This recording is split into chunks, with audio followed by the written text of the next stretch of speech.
BBC documentary called Commando, Britain's Ocean Warriors.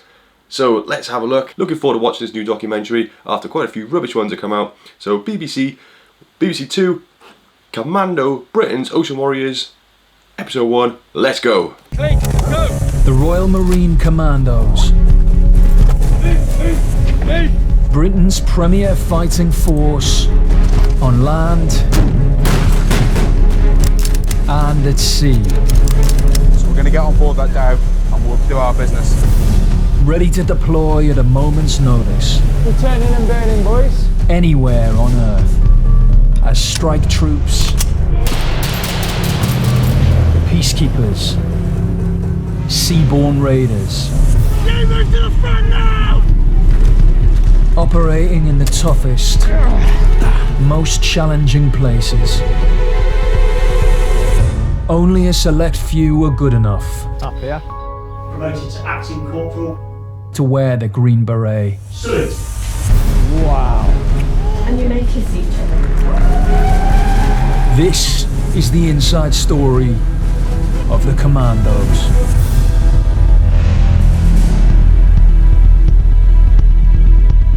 High octane intro there. A lot of the stuff looks actually quite similar to what I was in. I mean, there's a few little differences, like the uniform's a little bit different, but I mean the ribs look the same.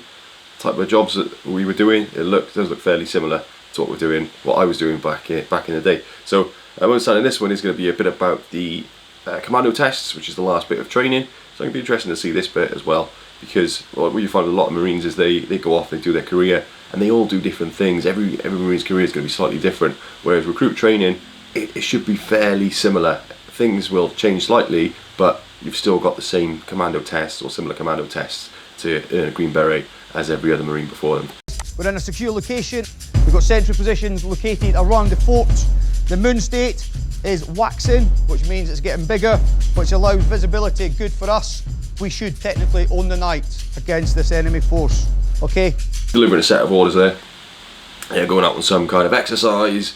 So what they'll do is they'll brief the men before they go out on exercise with everything they need to know, and now it's going to show them getting ready for whatever exercise they're going to be doing. The road to becoming a commando begins with the longest infantry training in the world. 26,000 hopefuls apply every year. 400 make it. It's the hardest training you can do. That's why I chose to join up. People often argue that it's not the hardest, special forces are harder and things like that. So that was when I was in, it was 99.99% need not apply. And that was appealing for me. Some people say that was a terrible recruitment drive and that it didn't, that they were undermanned and people weren't. The advert was basically telling you to not apply. So from my perspective though, that for me encouraged me to join, because I thought, I want to be part of something, that not everybody can do. And I think they did work out that, out of every 1,000 people, only one person would be able, only 1,000 people who actually went to apply initially, only one person would be successful. I think that was the statistic they said back in the day. Now don't quote me on that, it was something along those lines. But it's often argued that, oh no, Special Forces is harder. Special Forces are much harder. They've got a 50 or 60% failure rate, or 50 or 60% pass rate. Again, don't quote me on that, but it's something along those lines.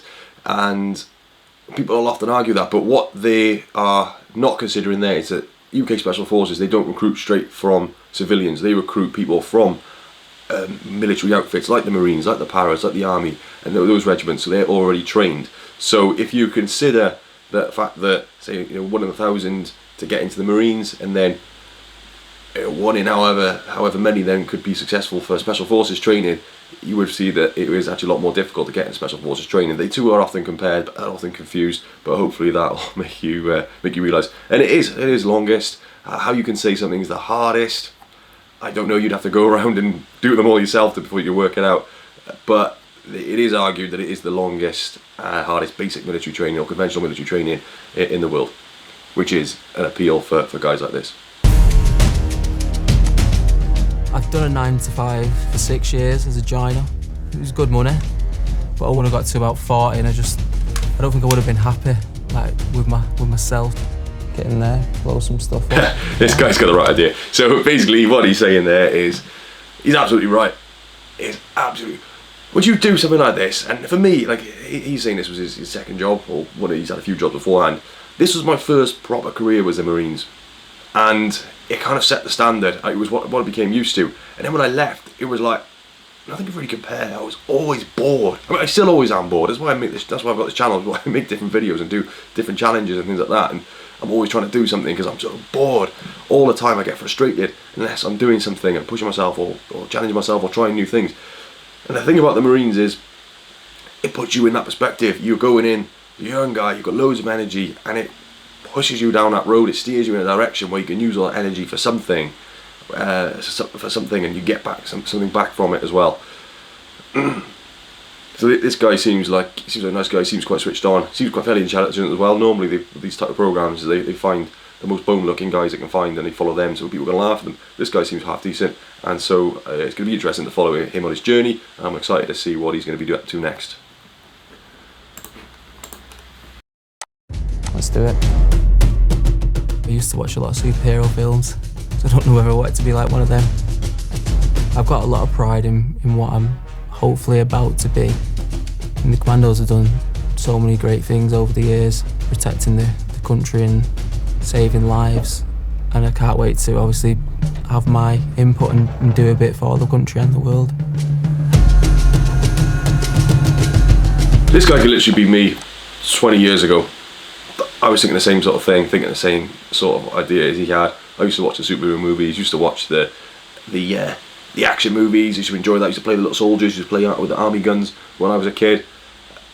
Maybe that's the type of person that goes into this type of regiment, but it's interesting to see his perspective as well. Bringing back a few memories too. Night ops look exciting. Kane's on his final training exercise, a clandestine raid of an enemy island. This stage is the culmination of everything. It's a long time coming. They've been taught and they've learnt, and they've repeatedly been taught and learnt what's required. Okay, move up to that corner. Recognise him from the Marines. Good guy. Tough guy. not a person you want to mess with. But looks like it's their final X. I remember final exercise well.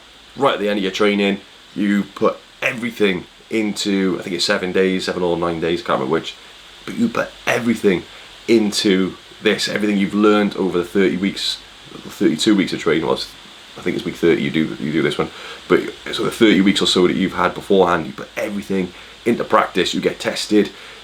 There's a lot of yomping where you're carrying your kit. There's a lot of you do all different things, using different vehicles that you've been trained on. You're using different weapon systems. You're doing different types of assaults. You're doing cliff assaults. You're doing amphibious assaults.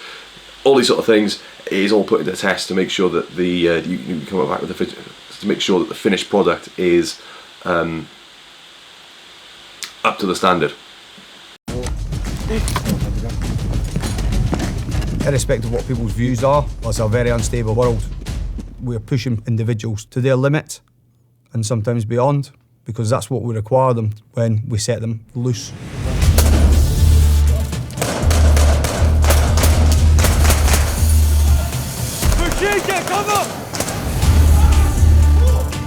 I prefer there to be no wars ever. That'd be the best outcome. But there's bad people out there, and you need the good people to go in and sort them out. Dude, what he's saying there is absolutely right. Guys aren't joining the Marines because they want to go to war, and this is where people get mistaken, is they think, oh, he's going to join the Marines, he just wants to go kill people, wants to go fight people. That's not the case at all. There are, just as he said, there are bad, horrible people in the world. There's horrible things going on, and it's whether we like it or not, whether we want to avoid that, there are some real bad things happening, and there are people out there who want to kill us. They do. And I realised that when I was a lot younger. I found it quite a surreal kind of experience that I'm here and there's all those people over there, they hate me, they want me dead. So this is absolutely right, and we will always need people like this who are going to go do the dirty work, do the tough job, so that we can keep all this together.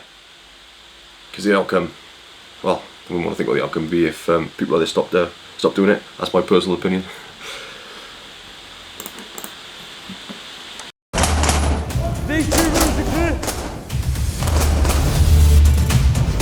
You take people that you don't think would actually make it from day one. You see them move and transform in front of you. Fergie's got a point there. I always remember on my PRMC, which is the Potential World Marines course, which is a 3-day course.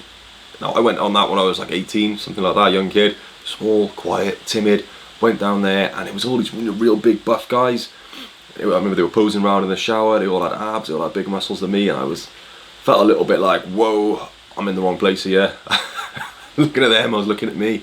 I was scrawny, I was skinny, and yeah, I mean, most of them didn't make it past the first day. So he's absolutely right, Fergie. It's not always the people that you expect. You get the quiet guy, the young, small guy, the 16-year-old who you don't think will hardly jump over a wall. Some of those are the toughest people you'll ever meet. It's good. It's a good feeling, to be honest. I'm sure that the next generation of Royal Marines will be ready for the next threat. Boys, he's on the left. Room in front of you. Take it.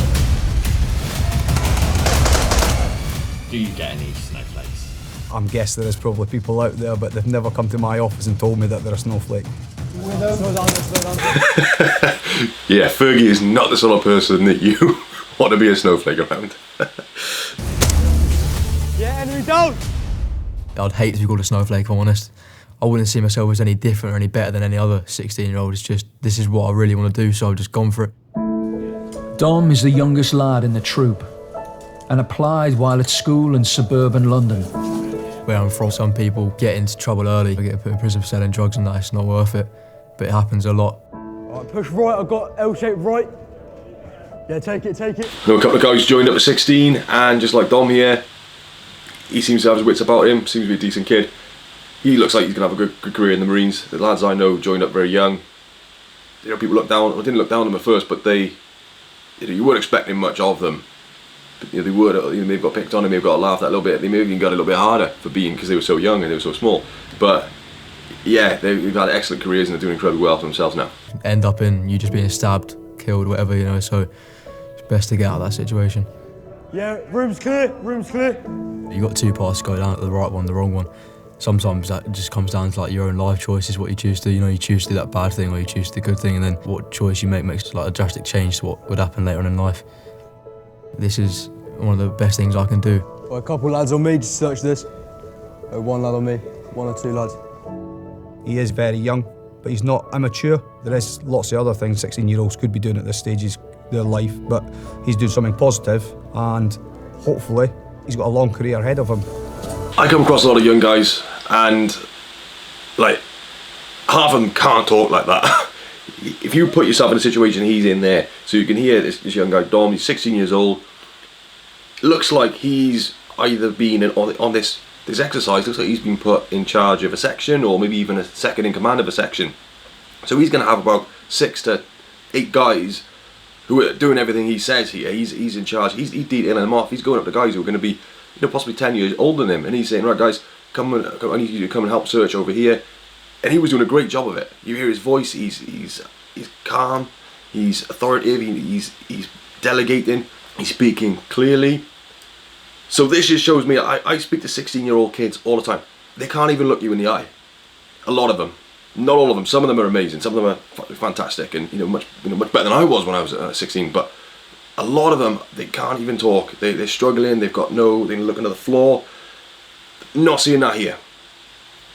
Really good to see, and it just shows that someone like this, now this young lad Dom, he's going to do amazing, and Fergie seems to be speaking very highly of him. So obviously Fergie has trained him, he's taken him through training, he's got him to this point now, and he's just going to go onwards and upwards. So it's really good to see, really good. Having disarmed the enemy, Dom and Kane reach the end of training, but they're far from finished.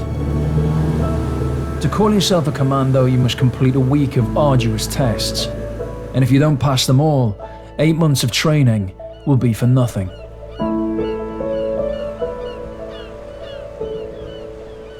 This week is like the most important week of our lives so far.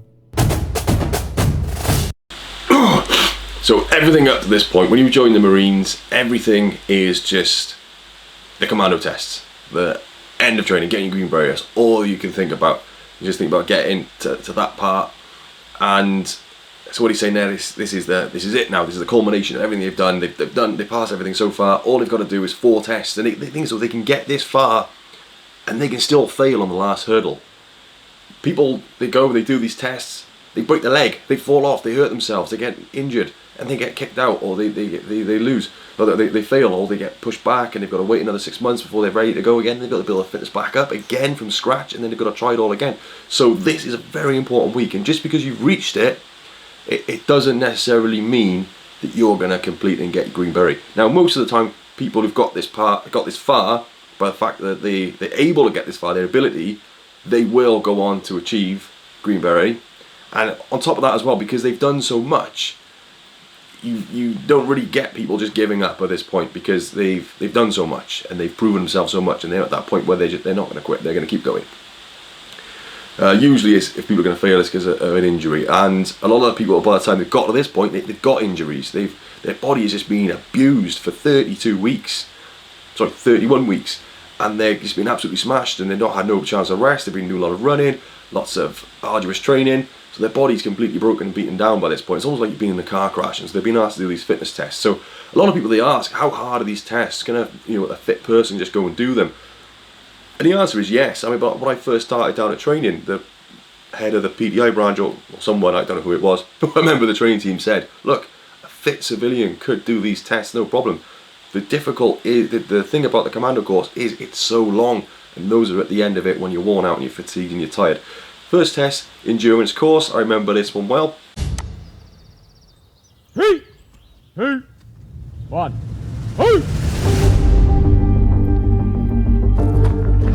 First test, 2.5 miles of cross-country, undulating ground, wading through bogs, crawling through tunnels. You're freezing cold, you're soaking wet, followed by a 4-mile run with a shooting test at the end of it, which must be passed. You start off first thing in the morning. What you don't really mention there is that you've actually got to run to the start line. That's your warm-up. So I think it's a 4-mile run to begin the endurance test. It's not a fast march, it's not a fast run, but you're carrying all your kit. So you go there, then you begin your warm-up, even though you're already warmed up, and then you start off in your syndicates. The first part you've got to complete together, because you get to the sheep dip where you help each other. So they're saying there 73 minutes for 6.5 miles. Part of that you are running with another person, with another couple of people. I think there's 4 of you running together. But when you go to the sheep dip, which is the bit where they go into the water, as they're showing now, that bit was sometimes just completely frozen over, so you've got to smash it, get underneath there and run with it. And when you're already out of breath, you blow in and you're running, and then you get chucked into cold water and you've got to hold your breath and go underwater, and then you pull out. That can have a massive effect on you, and you're really breathing hard and hyperventilating, so it does put your body under a bit of stress and shock. But by this point here, you should be fit enough to be able to do it. Keep pushing forward! Come on! You've got to keep pushing yourself. That's all there. That's there and there, really. Quickly, let's go! 3, 2, 1, go! The endurance course tests your stamina, nerve, speed, and at the end, marksmanship. It's all well and good running this through all the tunnels and the muds, but at the end of it, you've got to have a functioning rifle to make sure that you can hit the target. There's no point running.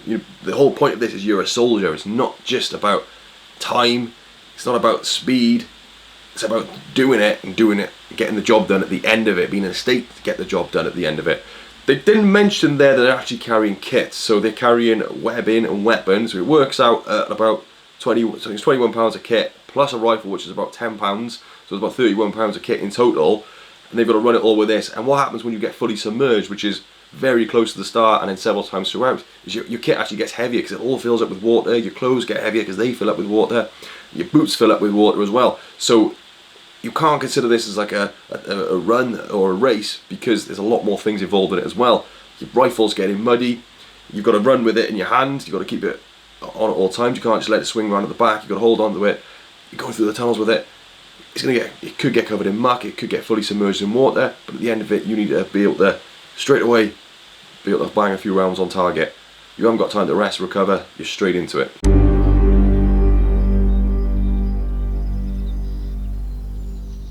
It begins on the South Devon Moors, home to the endurance course since 1960. Woodbury may look beautiful, but trust me, once you've been goosed there a few times, It's the exact opposite. You're just brushing past gorse, your legs are all full of red spots. I never really knew what gorse was until I came down here and, oh, I hate it. Dreaded Woodbury rash. Unexplained. Well, they may have explained it now, but you go on exercise in Woodbury Common and you just end up coming back covered in this really weird red rash that just itched and it didn't look nice all over your legs. It was from the gorse bushes, which are just prickly little bushes that just seem to be everywhere. They seem to snag you and catch you out. So it's not an easy terrain in which to operate and train, but it is good because once you can operate there, you can operate in most other places because you're so uncomfortable constantly. It would be common when you live in there, and as these guys would have done over the period of their training, they'd have spent a lot of time in Woodbury Common running, doing training, night navigation exercises, day navigation exercises, field kit inspections, things like that. 30 seconds. Once you get on them roads, just dig out. Yeah. That's it, that's what's done. With an endurance course, I'll be honest, I felt sick in the morning, I was that nervous. So I was trying to stay quiet, you know, just think about what I'm about to do. Yeah, so guys are pretty nervous at this point. I remember I used to get really nervous for bottom field actually, which is one of the fitness training sessions, about halfway through training. That was what I used to get nervous for. I don't really remember being that nervous for the endurance. I must have been. I don't remember being sick like these guys were. This guy here is. But I do remember being very nervous. But I think once we started moving, once we got there, the PDI, the training instructor just took us through a workout, a warm-up, and then it was just straight to it. Now, what happened with me was I was at the end. I was always at the end because they base it on your times on the previous runs. Now, I had diarrhea and vomiting at one point in training, and I got to put in the quarantine, so I missed the time runs. So I had to go right at the back for my endurance course. So I just remember being at the back of a long queue of people waiting to go, watching them all go. By the time I've even started, half of them have probably already finished it. But I'm absolutely gunning for Dom here. He seems keen, he's got the right attitude, seems to have a good head on his shoulders, he's obviously very fit. I'm rooting for him. I want to see him complete this. Different people deal with it in different ways, nervousness and stuff. Some people don't get nervous at all, but a lot of people do end up dry heaving and stuff before. Well, that doesn't give you morale, lads. I'm nervous for them as well, but yeah, they just got to channel that nervousness though, don't they? So you just need to control it. He needs to be sick in his own time. If you haven't got a hint of nervousness, you're probably lying. Partly because it means so much to you. You've come through all that training and you're desperate to pass the tests. 3, 2, 1,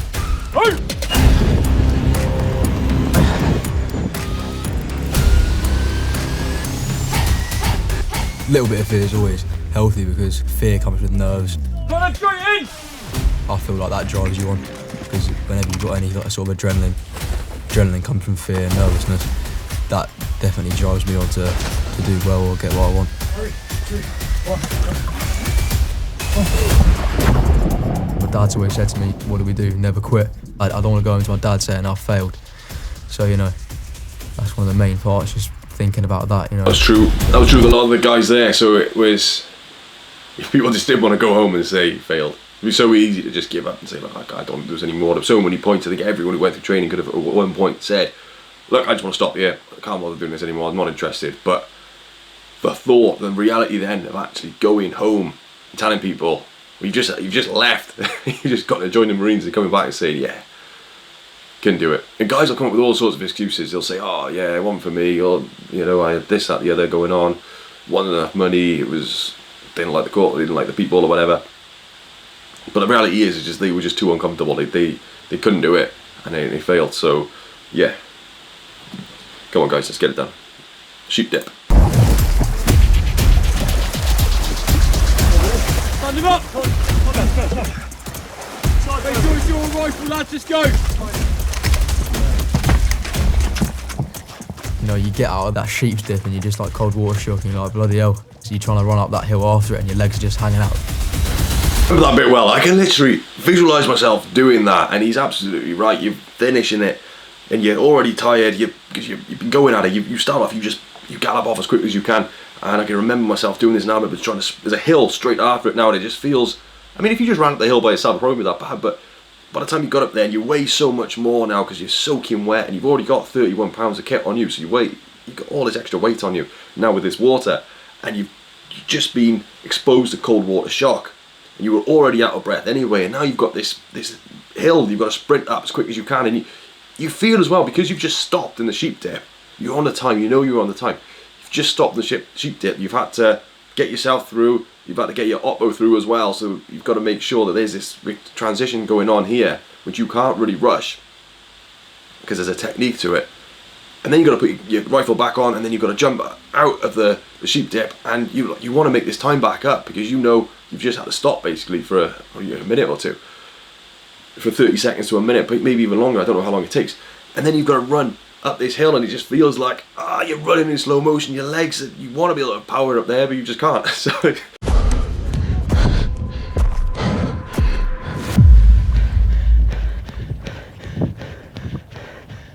you're really heavy, your boots are full of water, so that's an extra bit of weight there. You got 21 pounds on a rifle, you know, it is a hard test. And it's a slog, real just long slog where you can think to yourself, I'm hanging out here. So yeah, it's definitely really hard. We're in that stage where you are tired, fatigued, and you are super fit, and these guys are super fit, but if you look how slow they're running, and you end up with this little kind of shuffle, and we're always told you don't walk, you do not walk, you will always run, no matter how slow you're going, you will always do this little shuffle, commando shuffle, where you're exhausted, you're hanging out, and you're just doubling away, you keep yourself moving, eventually you'd be able to pick up the pace again a little bit, but we would never walk, we'd always try and keep doubling as quickly as we could. Yeah, let's go. Pick up your rifle. I'm a bit of a big lad. I'm not the best at like endurance running. Worst bit was probably my feet, because both my insoles came out my boots. My toes were just pounding against my boots with no insoles in. Now that can be quite annoying when that happens. Now, you didn't used to give people insoles for boots. You used to just have the boot without an insole.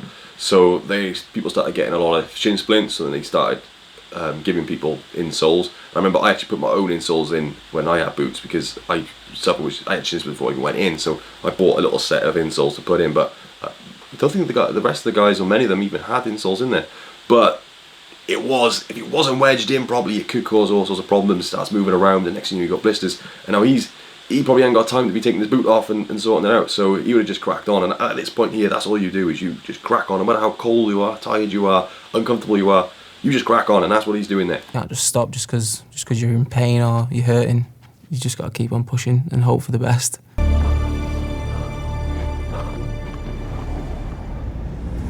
Ready guys, slow down, start prepping yourself, yeah? Start prepping yourself, straight over to there, start prepping, okay, for the next stage. The lads finish the timed sprint back into camp, but if they can't get 6 out of 10 shots on target, they will fail, and their dream of becoming a commando will be over. Start walking, all the way around. Because I was going through the tunnels, I fully submerged my rifle, got all sorts of muck in there, and then when I was shooting I had 3 stoppages, which is where your rifle only shoots and the rounds don't fire. Target up.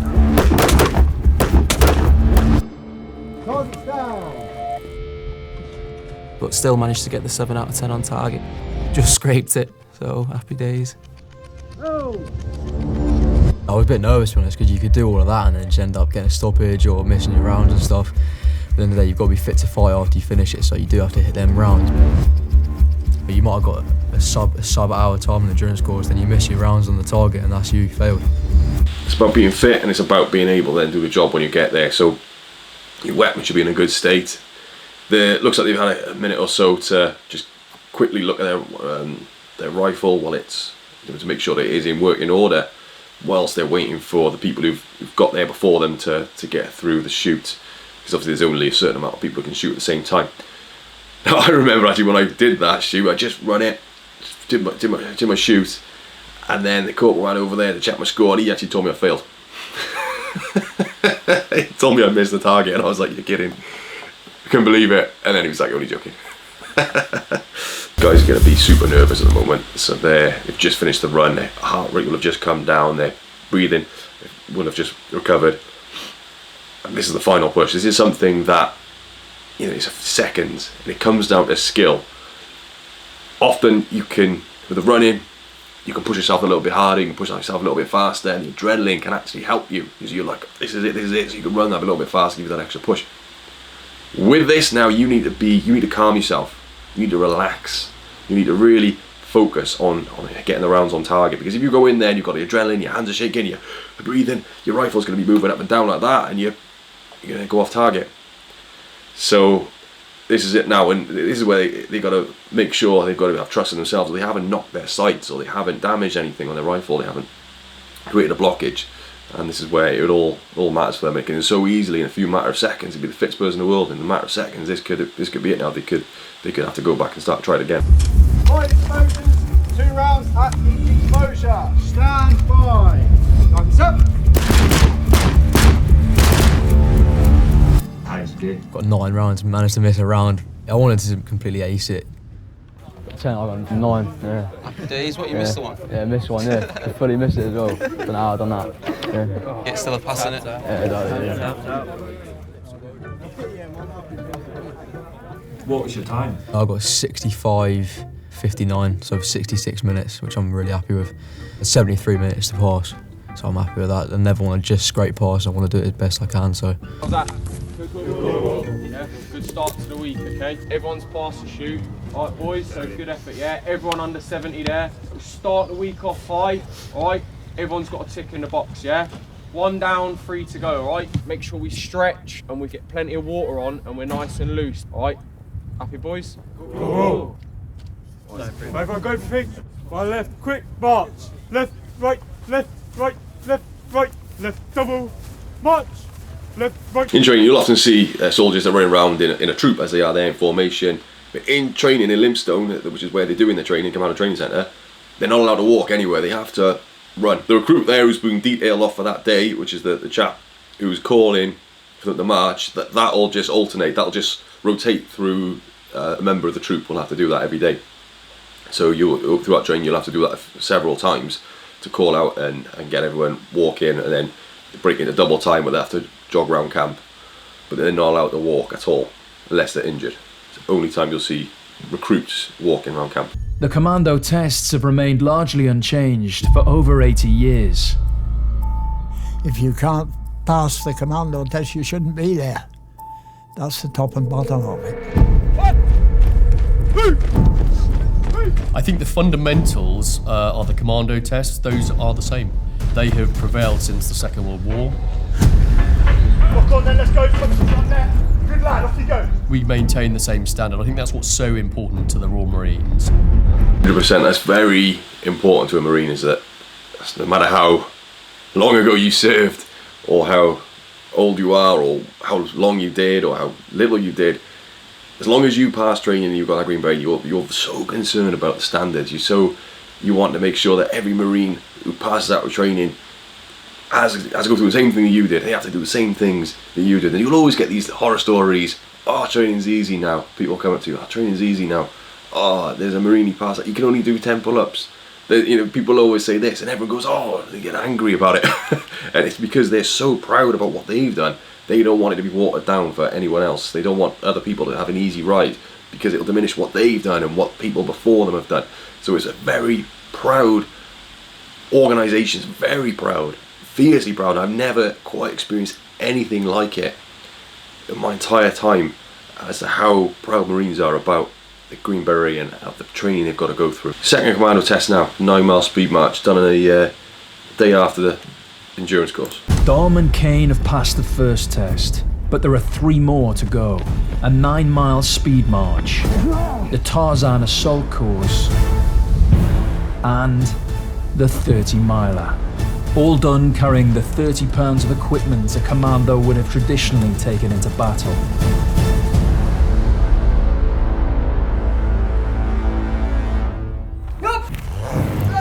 When most people start those tests, they are invariably carrying injuries. They probably won't have slept particularly well for a few weeks beforehand. So their body will be worn down before they start the test. Good lad, off you go.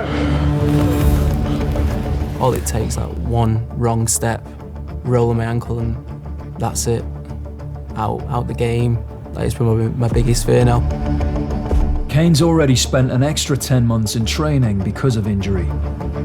In week 17, I had to leave the original troop I was with because of a stress fracture. I just got told, listen, you're not... A stress fracture, probably in his lower leg, where he's been doing so much running. It starts off as shin splints, and what happens is the guys will just crack on because they're like, I don't want to get back trooped, which is what has happened to him here invariably. So that is from just doing so much running from the impact, and also as well, it can get worse and turn into a stress fracture. Similar thing happened to me, and it's very painful. It makes it very difficult to get through training, and often you'll just be chucking down ibuprofen just to try and numb the pain a little bit.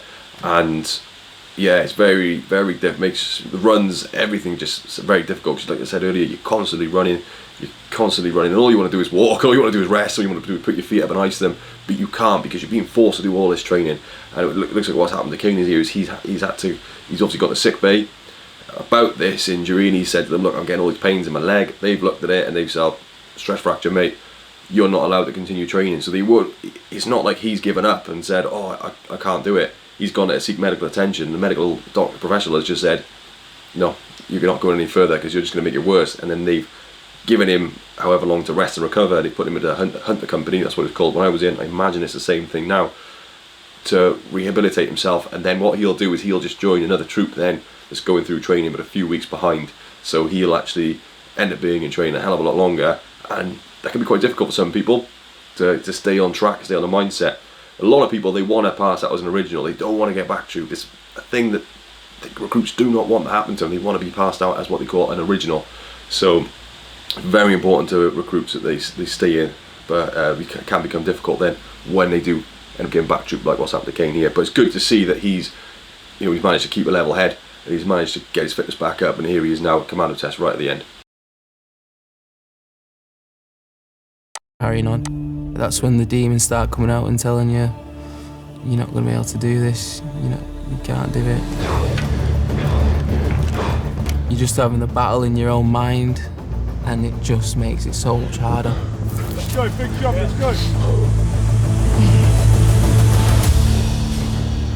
You need the determination to be able to push on when the going gets tough, when it's cold, wet, miserable, and most people want to give up. That's when you need to actually crack on.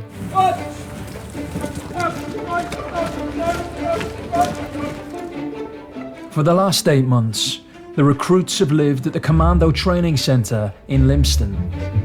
When I came down here first day, when I stepped on the train, when the doors actually closed, I was like, what am I doing? That's probably what everyone thought. I just remember lying in bed and thinking, what have I gotten myself into? Now this all looks quite orderly, what's happening here. They're all walking up. It was not like that when I went there. I don't know if they're just acting up for the camera here, but as soon as we got off that, as soon as our door closed on the train and we got let into camp, we had to line up. We were, like a register was taken to make sure we weren't, who were they expecting there? In our suits, carrying all our luggage, and these were suitcases, things like that. They weren't rucksacks. Up the steps, then we were shouted at, screamed at. We had to run. We were in our suits, we're slipping around everywhere in our shoes. Shouted at. The pressure was on straight away that we had to get to a certain point at a certain time. I just remember I was sweating buckets. My shirt was just rinsed through with sweat, and I was like, "What the hell's going on?" It just went from 0 to 100 real quick, and that's what happens down in Lympstone, the Commando Training Centre. They just put the intensity right up there. How hard I was training before I went to the Marines, it was nothing compared to what happened here. I used to think I was training hard. I came here and they would push me so hard to the point where you were like, whoa, guys were being sick, guys were passing out. It was that hard work. Dom, the youngest in the troop, is the first in his family to join the military. I got in and it was started straight away, and I was like, is this the right thing for me? Especially waking up early in the morning, because of school, you wake up early, but not early. And when we started waking up really early, I was like, heading over to the showers and like standing there naked with like 70 blokes. I was like, do you know what, is this the right thing for me? Yeah, so in the morning you imagine you've got a foundation block, it's just a massive room with like 60 people in. And you've only got one set of showers, you know, there's probably about 10 showers in there, but you've all got to get up at a certain time. I think it's not that early. At the time when you're like young, it feels early, but like as you get older, you do shifts. When you start doing shift work, you start getting up at 2 o'clock in the morning and things like that. I think they would get up at 6 a.m. When they're on camp anyway, it's a little bit different, maybe 5 o'clock, 6 a.m, I can't remember. But then they've got to get up, get showered, and they've got to wash the floor, mop the floor, clean everything, get everything looking spotless every single day, because the accommodation gets checked every day. So that's 8 months of doing that, getting up, cleaning, having food, inspection. And that's even when they're doing these commando tests, they're still going to have to be making sure that the accommodation is squared away, their personal kit is squared away. So a lot of people don't realise that, is it's not just get up, do your test, spend the rest of the day chilling out. No, they're still under scrutiny, they're still being inspected, they're still going to maintain all the standards and do everything that they've done in training. They're still going to be doing a working day on top of these tests as well, and making sure that their equipment is all clean. All those clothes they're wearing now that they've just gone through the endurance course and covered in mud, that's all going to have to be cleaned and ready to go for the next day, looking brand new. Up, right, up.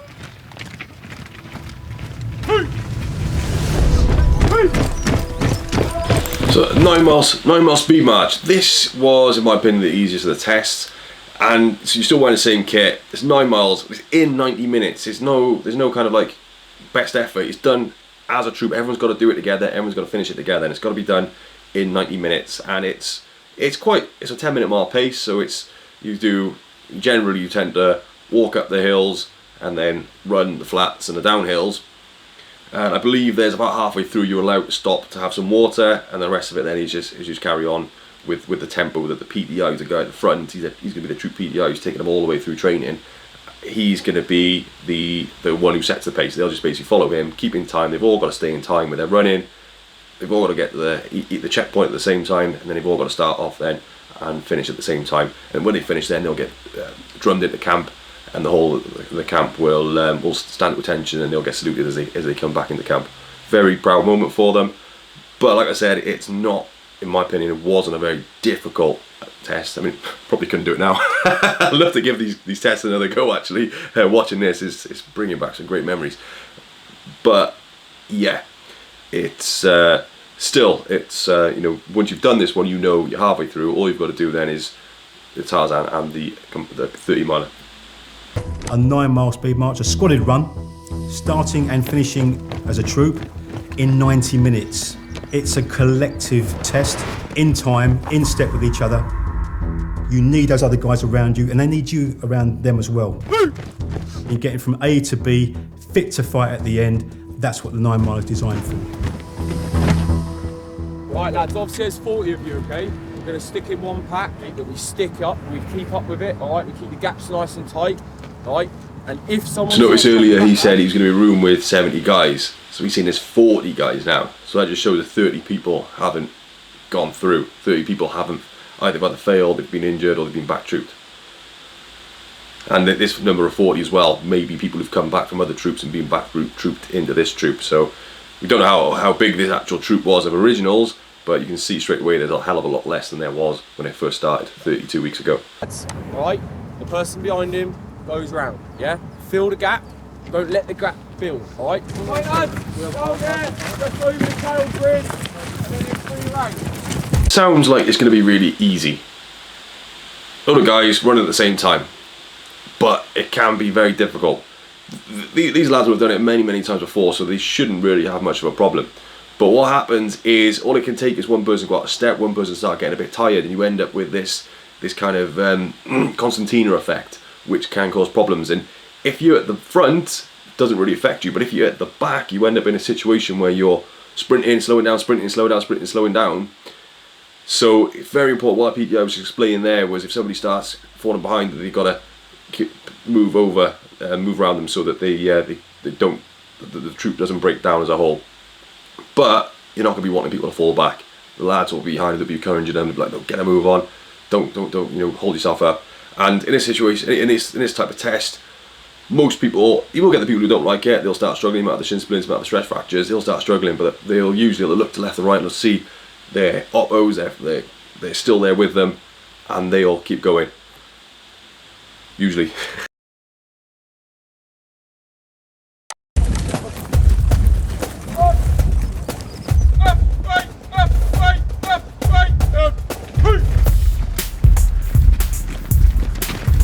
First like 2 or 3 miles is proper fast pace.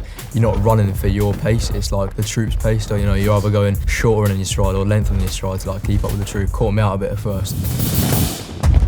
That was where I always struggled on these, was I was always a fast runner when I was at my own pace, but then when I went to someone else's pace, I found that quite difficult.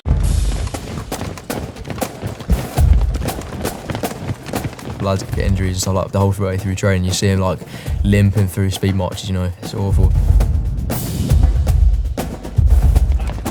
Right, lads.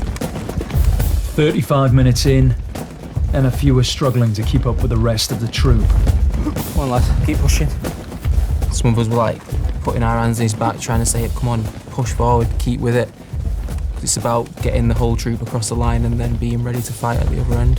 That wagon at the back, the minibus there, that's called the safety wagon. So if somebody falls back and they break away from the troop, if they catch up with that wagon, they failed, they've got to go on the back of the wagon. There's no kind of running, because it's a safety thing, then they're off by themselves, but the rest of the troop will just go in front of them. So if you are struggling, you don't want to be getting anywhere near that safety wagon. But sometimes what happens is guys, they start to struggle and they see the wagon and they take the easy option and they think, oh, I'm going to go in the wagon. Wouldn't expect to see that at this point. I wouldn't expect to see that here. I'd expect these guys to be focused and motivated. So unless they've got an injury, they'll keep going until they can't go any further. They'll keep going until they drop at this stage. Stick with it, mate, you got it. There's a certain amount of lads drop back and you don't make the pace where the whole thing's written off and you could mean everyone else failing. Can I see an increase? If you drop back another 20 yards, you're in the wagon. And that's something you do not want to be doing. Come on. One of the lads was really struggling to keep up with the pace. I think he knew he was making it more difficult for us. Obviously, without him, we had a better chance of passing as a group. So he pushed himself back and let us carry on. It does take a hit when people do fail. Look, I've always had the fear of failure, fear of not being good enough.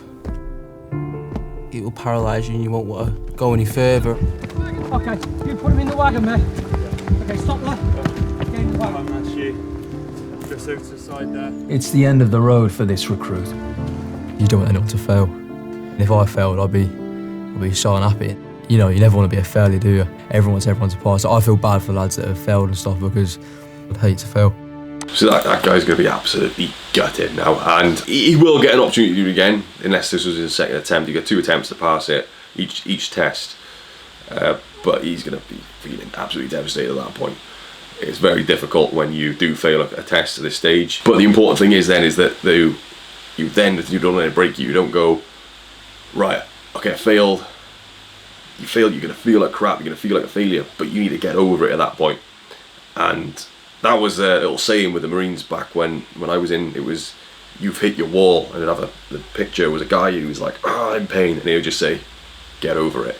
And that to me is so reflective, and I re-reflected on that back in those days. And sometimes, even now when things go tough, I'll have that moment where I'm like, I'm having a breakdown, it's all gone wrong. But then you've got to come back and be like, no, let's get over it, let's look at this problem, let's get over it. Losing only one member, the rest of the lads have stuck together and are drummed back into camp, signifying they've passed the second test. Been here a while now. I've seen loads of other troops getting drummed in. You think, yeah, one day that'll be me, and then it's finally you. It's a pretty immense feeling. I felt so proud marching through camp. I feel like they are my brothers. I feel like I will do anything for them. Do you know what I mean?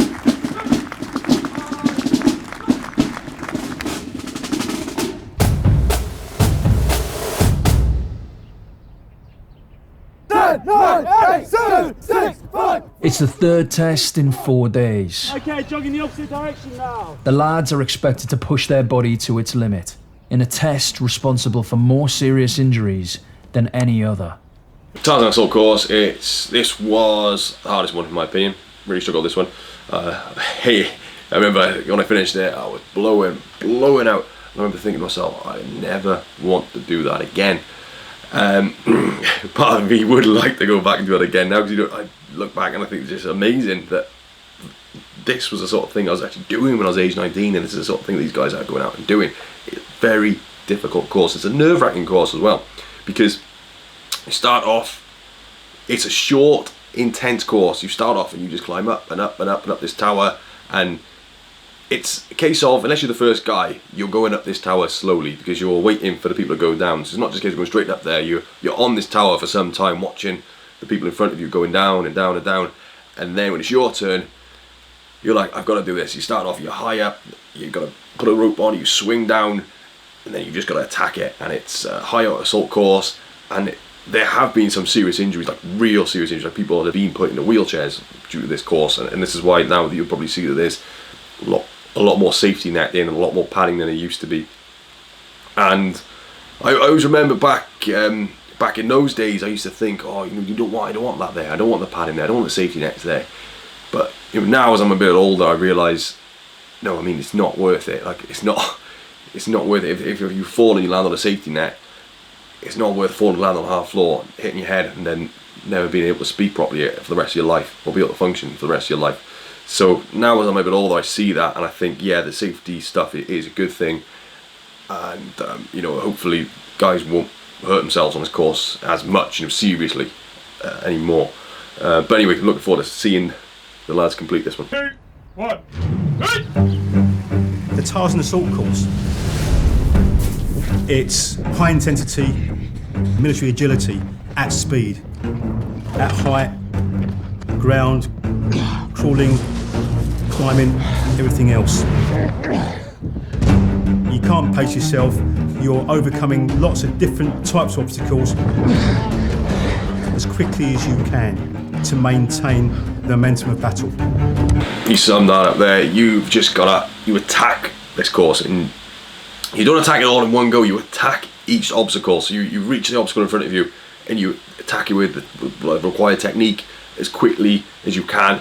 Once you've done that, you straight onto the next obstacle. You don't hang around. You don't go, oh, catch my breath, I'll lean on it for a bit, I'll look around, I'll have some water. None of that. It is just bang, sprint to the next one as quick as you can. There is a section where you do run. I think you probably only run about 500, 600, maybe 800 meters, but the rest of it is just obstacle after obstacle. It's relentless, it is intense, and it challenges your body, because you're 1 minute you're training, you're working your arms, your upper body, then you're working your legs, and you're sprinting, so your heart is having to pump blood between all the different areas of your body. You get so out of breath, even after the first few obstacles, which when you look at them, you don't think they're actually that difficult. It's climbing nets, it's pulling yourself along ropes, but then when you get off that high obstacle course and you've got to run, suddenly you're like, actually I'm really out of breath, I'm struggling to run here. So it is just pure intense effort, it's pure anaerobic, and it's probably the most anaerobic thing that I think I've done up until when I did an 18-ton truck pull. That was probably about the only thing that I would compare, because the 18 truck pull went off a hell of a lot longer. But for that initial kind of intense effort, I would say the two were quite comparable in terms of how much physical effort was being put into that such a small amount of time. The assault course requires quite a lot of power to get over some of those obstacles. Then it's off to the final 30-foot wall to climb. You get to the top of that wall. Stand up straight. I have to shout your name. That's normally pretty difficult, just to get that gasp out and make sure you do it. Where's GoPro? It is absolute agony.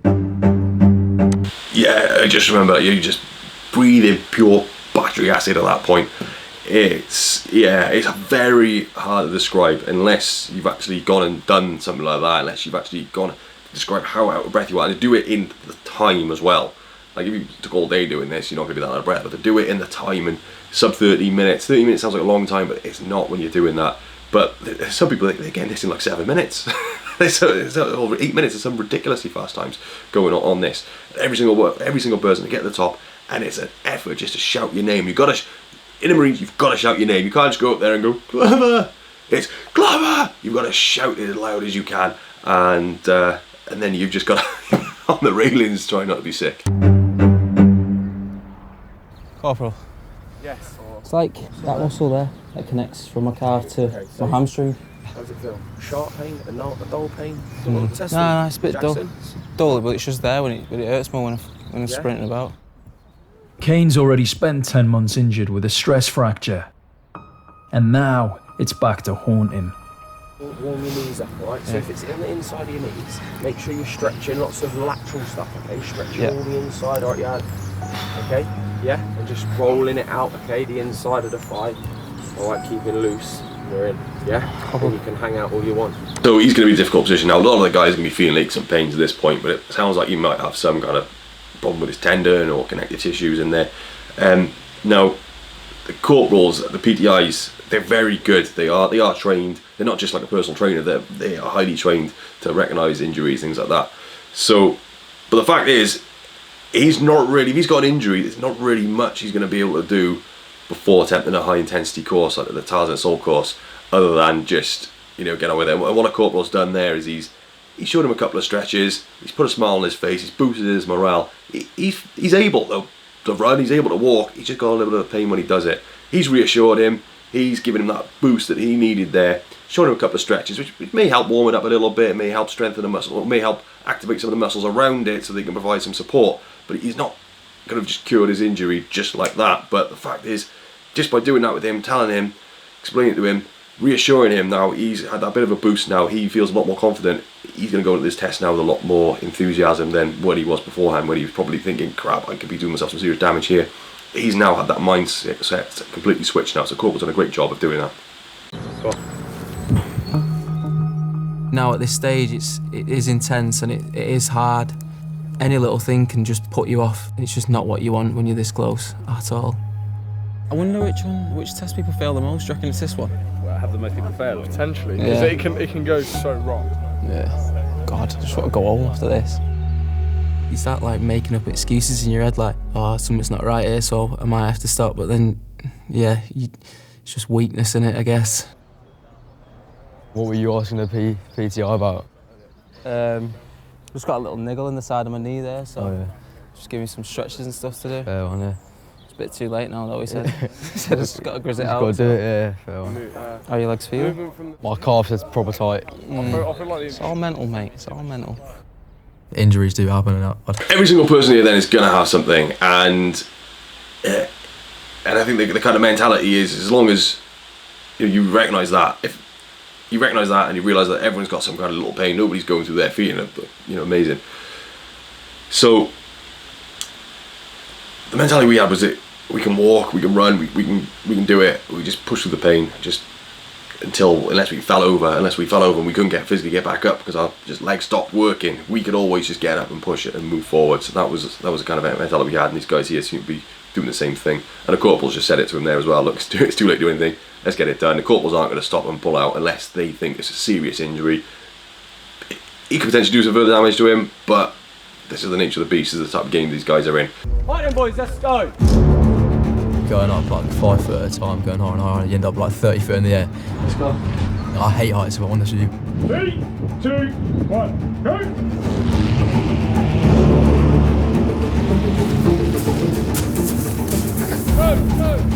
When you end up like about to throw yourself off, you look down, you're like, oh, this is actually quite high, and like there's nothing really stopping me from falling there.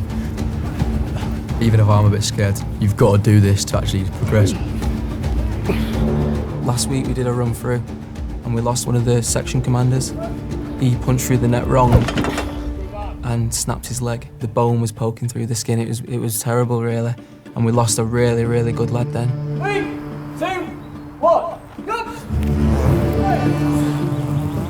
I don't want to be getting injured this late in the game. I've been there before. Off we go.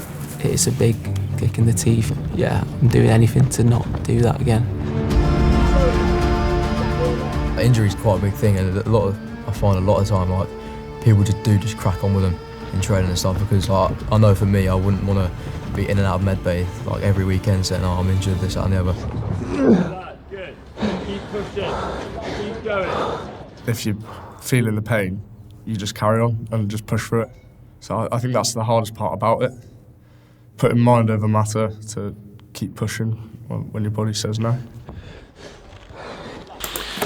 So I just remember with this one, it's every obstacle was just a ticket as it came. Think about the obstacle, get over it, and then forget about the next one then. The cargo net here, like the guy said, you've got to run, you've got to jump in it. There's a specific way of doing it where you've got to punch through. If you run and try and grip there, you're going to go flying. There's a specific way of doing it, you've got to punch through, and then you just compose yourself and then climb up and then climb down and then run on with the rest of the course. If I had an injury now, you'd have to get on with it, because what would be the point of just like slowing down your career for a little injury that you can manage with a few painkillers and just digging out a bit? It's just definitely a life lesson, because it means you get through more, I guess, later in life, thinking, yeah, all right, I can just get on with this. Right, let's speed this up. Come on, dig your toes in, last little bit. Look up now, just walk the last bit in, move to the left-hand side of the pole, keep both hands on the left hand. If other people can do it, then I can definitely do it. Dom's done it. So these guys here are going to be, assuming they've passed, they're going to be pure relief. They've done the test, and they're just going to be lying on the floor, chilling, relaxing, doing some stretches, having a bit of a laugh with themselves, because they're not going to be so nervous now. Before you go, everyone's a little bit quiet because they're nervous. Here, they're not nervous now, they're a bit more relaxed, they're having a good time, and they're just watching and waiting for the rest of their friends now to finish it. Despite injury, Kane finished the course with over 2.5 minutes to spare. Right lads, good effort today. 3 in the bag now. We're laughing. Tomorrow, the only thing that will stop you is your mental state, lads. All right? Easily fit enough. Got to this stage in training, mentally strong enough and fit enough, lads. All right? All right, boys? Whoa. Happy? Whoa. All right, quick march. Left, right. Anyone who's this fit can do the 30 miler. It's a case of just plodding along and enjoying the ride, and that's what I did. I enjoyed the 30 mile. I had a great time, and I think you do get to a point now where you might be a little bit tired, the feet might be hurting, you might be a little bit fatigued, a little bit hungry, sweating too much, starting to get dehydrated, but there is no reason why these people cannot complete it from this stage now, and most of them will go on to do it. The final test, 30 miles to be done in under 8 hours. Some of that is through bogs, crossing rivers, up and down hills, over undulating ground. It's the endurance of the highest level. To keep going hours and hours and hours on end. You've got to navigate as well. It goes part and parcel with everything that we do in the Royal Marines. There's so much is riding on that test. Once you've passed it successfully, it is so special. You've earned your Green Beret, believe me. You really, really have. If you've never been to Dartmoor, you should know that the weather can change like that over there. So what you just said there is the guys have got to complete the 30 miles. They're not running 30 miles on a treadmill, they're not running 30 miles on a flat. They're running 30 miles carrying kit. They're carrying about 50 pounds worth of kit now in total, because they've got a day sack with all the safety kit. They've got to complete this 30 miles as a group in under 8 hours whilst navigating it at the same time. So if you imagine, it looks nice and clear there, but if you imagine you come out and it's misty, it's foggy, you can't see a few feet in front of you, they're still going to have to do that same 30 miles carrying the same kit in the same amount of time as well. They don't get leeways for it being snowing, for it being wet, for being windy, for being rainy, misty, foggy. They've got to complete it, and the terrain, it's up and down, and it's very kind of undulating. So there's a lot of places where you can run and your ankle will slip down, you can roll your ankle if you're not careful. So that's why these guys have got to make sure that they're switched on and they're not just kind of plodding away with their eyes closed, because they need to make sure they're getting to their destination safely at the same time, because they're out by themselves. They're not in a situation where if they collapse or fall over, there's a hospital around the corner, a sick bay. They're not in the safety of the camp or the gym. They're out in the elements and they're miles away from any kind of assistance. They've got to do regular checkpoints where they'll meet up, where they navigate, make sure they're on track and on time, where they make sure they get enough water. And when you look at it like that, it is a big test. But the guys level now, the recruits, they're just going to be so focused and just go one foot in front of the other, complete the test, get it done, and with the standard of fitness and the standard of the training, it should not be a problem for them at this stage.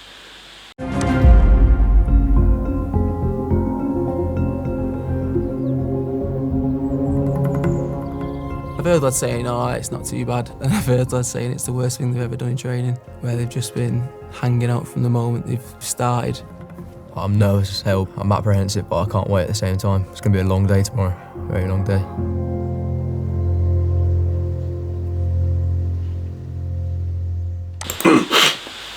So again with this one, it's an early start and you're not going to bed early either, because you've got to finish with the Tarzan Assault Course. You've got to get all your kit sorted out, you've got to get it clean, you've got to get it dried, you've got to get everything ready. Then you've got to have a brief about this 30 miler. You've got to make sure you're getting plenty of food down you. Then you've got to travel a few hours away to some of the accommodations at the starting point of the 30 miler. You've got to get yourself sorted, set into the accommodation. So you're moving everything before you even started this. So if you imagine you're moving house and you're going to do an ultramarathon the next day carrying all this kit and you're already fatigued. So it's not an easy thing to do. They're not well rested. Then they've got to get up early to make sure they get the calories inside it. They've got to clean their accommodation first thing in the morning as well to make sure it's all packed up, because they're not coming back here. There's all these little things that not really showing you. They're kind of showing you it, but I only know because I've been there, I've done that. I'm trying to explain what these guys are actually doing outside of these tests as well. They're still completing their daily inspections, daily routines to make sure everything is fine. And having a big breakfast, and then they've got a kit muster to make sure they've got all the equipment. And then before they actually start at around about 5 o'clock in the morning when they'll start this test. Am I going to do this? It's going to be horrible. I don't want to do it. Got nothing left in the tank, but you still keep on going, because you can't just stop and whinge about it, can you? Because that'll get you nowhere. Yeah, it's just bloody gonna be hard, very hard. I'm dreading it if I'm honest with you, but I don't want to be like some lazy guy who doesn't do anything with his life. Go around and squeeze it up. I think it's worth the pain. Right. There's going to have points where it's hard, there's going to have points where you want to give up. Right, we'll work together. You're 30 miles away from your green lid. Okay, all the best. Yeah, lads, off you go, all the best.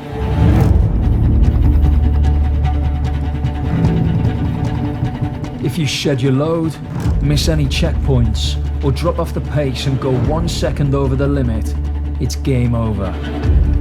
Yomping's almost like a test of how long you can be in pain for type thing. You know, everyone gets shoulder pain from yomping. Slows you down, yeah? It's steep here, isn't it? It's steep and boggy. So these guys are doing what's called a yomp, and that's pretty much the bread and butter of the Royal Marines, is that they can yomp, they can carry their kit over a certain amount of distance, but by the end of it then, they've got to be fit to fight. So it's to kind of get away from the reliance on heavy vehicles and helicopters, because sometimes you might get dropped off in the wrong place. You might buy a helicopter, they might not be able to drop you off too close where you need to go. So the Marines have got to be able to carry all their kit, be self-sufficient to be able to go off on operations and be fit to do it as well, which is why they've got to do these tests. With 5 miles left to go, injuries are slowing the lads down. Unless they speed up, everyone will fail for finishing after the time limit. So we knew that at the end we're going to be slower, we're going to be more tired, so we got off with a real good start for the first few legs, just to make sure that to buy us some time, so that later on when the injuries are starting to pick up, to make it when we were starting to get a bit more fatigued, that we'd already bought ourselves some time. And I think it was these guys, look, they're struggling now, so they're getting to that time where it's like it's going to be hit or miss, and this is going to be the hard part now. This is where they can really have to dig deep and push through to complete it. My feet feel like I've got a pair of flippers on. It's the hardest thing I've ever done in my life. Shooting pains coming up the side of my calves. It's for the greater good. I want to do something good and something that means something. I want to see what I'm able to achieve. A couple of your horses in the yomping machine, you know, made for it. Get your finger out and wade into it.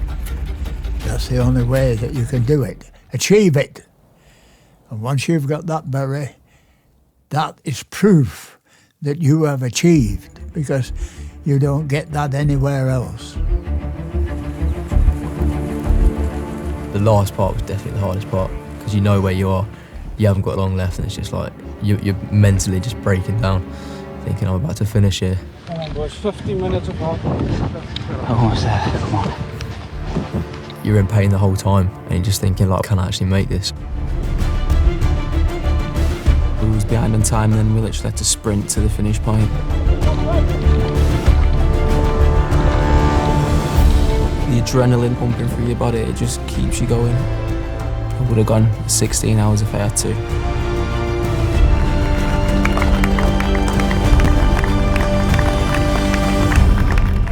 The extra effort sprinting pays off. We got there in time, just, but we managed it, so happy days.